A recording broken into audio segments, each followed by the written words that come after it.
Hey, Dan Passarelli here. Happy Monday. What a great way to start the week on a Monday, no less. Well, we always start the week on Monday, but you know.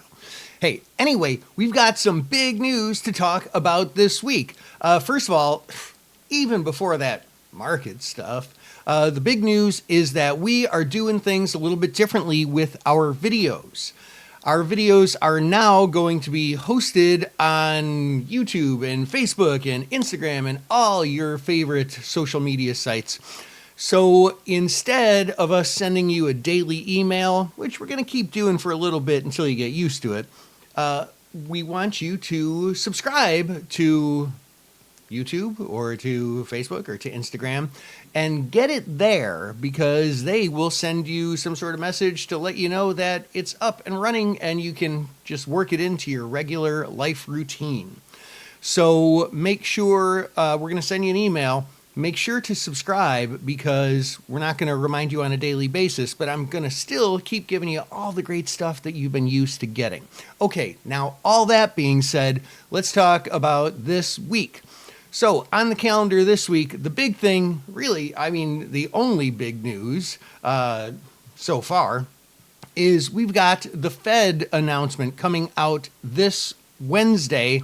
And then, of course, we're going to have Jerome Powell and friends talking about all the things that they think about going forward with rates and such.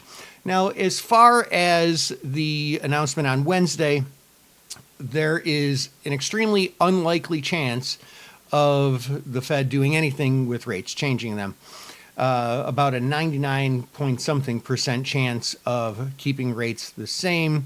So the guidance afterwards is really what this is going to be all about. It's going to be all ears after the number comes out when the Fed has their press conference.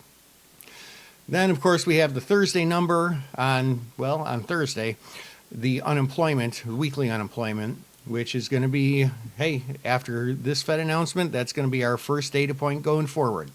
Now, as far as the chart goes, take a look at this chart of SPY that you've been looking at here. It's a little interesting. We have kind of formed some pretty solid resistance.